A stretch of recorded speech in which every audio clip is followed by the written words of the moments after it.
Janeiro de 1511. Mirandola, no norte da Itália, está debaixo de uma nevasca que parece querer congelar o próprio tempo. O cenário é lama, gelo e o cheiro metálico de pólvora barata que impregna as roupas de lã. No meio das trincheiras, entre soldados mercenários alemães e o vapor da respiração de cavalos exaustos, surge uma liteira, uma cadeira de carregar nobres, geralmente reservada para passeios em jardins romanos. Dentro dela, porém, não está um aristocrata delicado, mas um homem de 67 anos, curvado pela gota, tremendo de febre, com os pulmões chiando a cada respiração curta. Ele é Giuliano della Rovere, para o mundo, sua santidade, o Papa Júlio II. A maioria dos homens daquela idade, naquela época, estaria ocupada demais tentando não morrer de pneumonia ou recitando o terço perto de uma lareira. Júlio não. Ele desce da liteira com uma dificuldade visível, cambaleia sobre a neve endurecida e começa a berrar. Ele não está berrando bênçãos. Ele está insultando seus engenheiros militares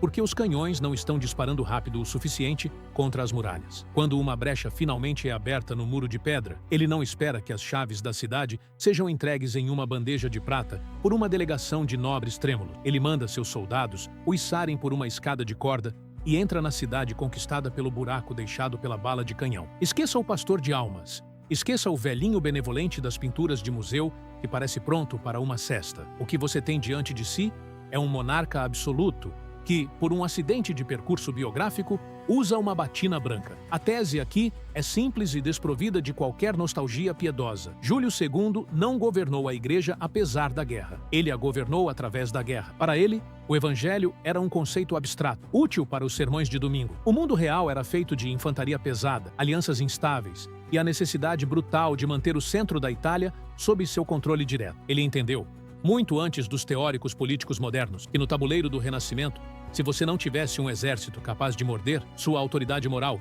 não valia o preço do pergaminho em que suas bulas eram escritas. O papado de Júlio II foi um projeto de poder integral. A guerra, a diplomacia venenosa, a tortura de oponentes políticos e a encomenda de afrescos colossais não eram atividades separadas ou contraditórias. Eram a mesma coisa. Eram ferramentas de um homem que decidiu que o vigário de Cristo precisava, antes de qualquer outra coisa, ser o príncipe de Roma. Se para restaurar o prestígio da instituição, ele precisasse queimar vilas inteiras e fundir estátuas de bronze inestimáveis para virarem canhões de cerco, ele o faria sem pestanejar. Aliás, ele fez exatamente isso. Ele não estava ali para salvar o mundo. Ele estava ali para reorganizá-lo sob a sua bota. Para entender como Júlio II operava, é preciso limpar a sujeira deixada por seus antecessores. Ele sucede o caos dos Borgia, mas não por uma súbita onda de virtude moral no Vaticano. Júlio simplesmente detestava Alexandre VI com a intensidade de 1000 sóis. Não porque o Borgia fosse pecador, mas porque era um competidor eficiente. Enquanto os Borgia queriam transformar a igreja em um feudo familiar para seus filhos bastardos, Júlio queria algo muito mais perigoso e ambicioso. Ele queria transformar o papado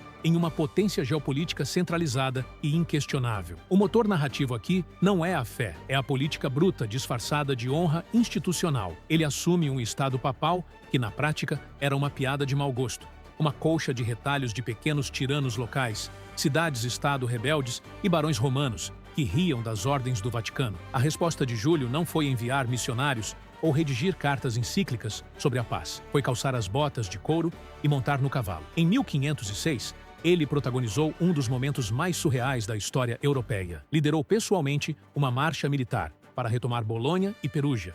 Imagine a imagem, o sucessor de Pedro, o homem que deveria representar a paz universal, marchando à frente de uma coluna de mercenários suíços, uma força de elite que ele mesmo oficializou como sua guarda pessoal. Ele sabia que a lealdade comprada em ouro e garantida por contratos militares era infinitamente mais confiável que a lealdade prometida diante de um altar. Ele não pedia permissão aos senhores locais. Ele exigia rendição imediata ou destruição total. Sua diplomacia era um exercício de cinismo magistral e falta de escrúpulo. Primeiro, ele orquestrou a Liga de Cambrai em 1508. Ele convenceu as maiores potências da época, a França, a Espanha e o Sacro Império Romano, a se unirem a ele em uma matilha para despedaçar Veneza. Por quê? Porque os venezianos estavam beliscando algumas cidades na fronteira dos estados papais. Assim que Veneza foi esmagada, humilhada e forçada a devolver cada palmo de terra, Júlio não celebrou a paz. Ele imediatamente percebeu que o verdadeiro perigo agora eram os franceses,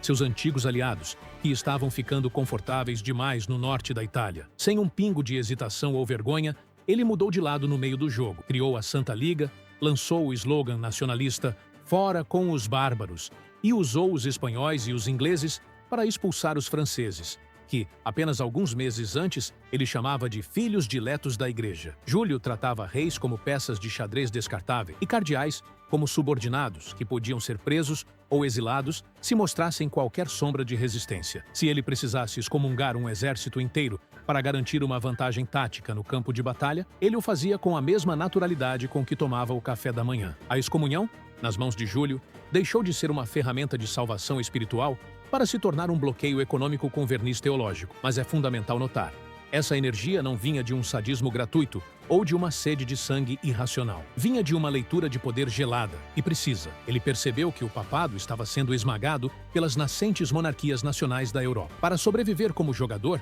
e não como joguete, o Papa precisava ser o maior monarca de todo. Ele saneou as finanças através de uma cobrança de impostos impiedosa, reorganizou a burocracia romana com eficiência militar e, acima de tudo, limpou o território. Sob o comando de Júlio, os estados papais deixaram de ser um conceito vago nos mapas e se tornaram um estado real, com exército profissional, fronteiras definidas e um soberano que não aceitava desaforo de ninguém, fosse ele um duque local ou o rei da França. Muitas vezes, a história posterior tenta, de forma higiênica, separar o Papa guerreiro do grande patrono das artes. É uma tentativa ingênua e um pouco desesperada de salvar a reputação do homem que encomendou o teto da Capela Sistina. Mas a realidade é que não existem dois Júlio. O homem que berrava com Michelangelo no alto de um andaime instável era exatamente o mesmo homem que berrava com os artilheiros nas trincheiras de Mirandola. A força era a mesma, apenas o alvo havia mudado. Sua relação com Michelangelo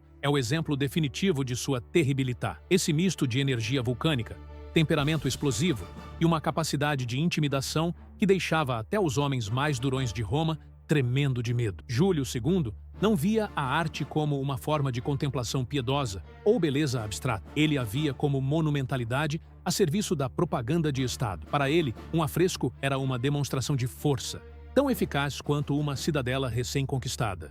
Quando ele ordenou a demolição da antiga Basílica de São Pedro, uma estrutura venerável com mais de 1000 anos, onde Carlos Magno havia sido coroado, para construir algo novo e gigantesco, ele não estava preservando a tradição. Ele estava cometendo um ato de vandalismo institucional para garantir que o passado fosse enterrado. Ele queria que o futuro tivesse apenas a sua marca, a marca della Rovere. Ele forçou Michelangelo, um escultor que detestava pintura e que tentou fugir de Roma várias vezes, a passar 4 anos deitado sob o teto da Sistina, sob ameaça de castigos físicos e exílio. Por quê? Porque ele podia. Porque o prestígio visual de ter os maiores gênios do mundo sob seu comando era uma extensão direta do seu poder temporal. As estátuas de mármore eram seus soldados de reserva. Os afrescos de Rafael eram seus manifestos políticos imortalizados nas paredes do Vaticano. No final de sua vida, em 1513, Júlio II estava fisicamente destruído, mas politicamente triunfante. Ele tinha expandido o território da Igreja,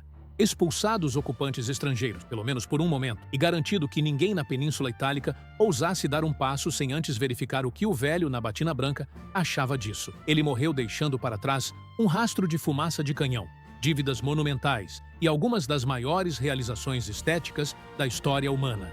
A ironia histórica, porém, é cortante e não tem qualquer interesse em finais felizes. Júlio II lutou como um leão para fortalecer a autoridade do papado, usando todos os recursos, sagrados, profanos, financeiros e militares, para transformar a Igreja em uma potência inabalável. No entanto, o custo dessa glória foi alto demais. Para financiar sua nova basílica e suas guerras de conquista incessantes, ele intensificou agressivamente a venda de indulgências em toda a Europa, transformando o perdão divino em uma mercadoria de balcão. Enquanto ele celebrava a expulsão dos bárbaros e admirava as cores vibrantes no teto de Michelangelo, um monge obscuro na Saxônia, chamado Martinho Lutero, começava a tomar notas furiosas sobre o que via em Roma. A mesma energia avassaladora que Júlio usou para consolidar o poder político da Igreja criou as rachaduras morais e financeiras que, apenas 4 anos após sua morte, levariam à reforma protestante. Júlio II reconstruiu os muros físicos de Roma com maestria,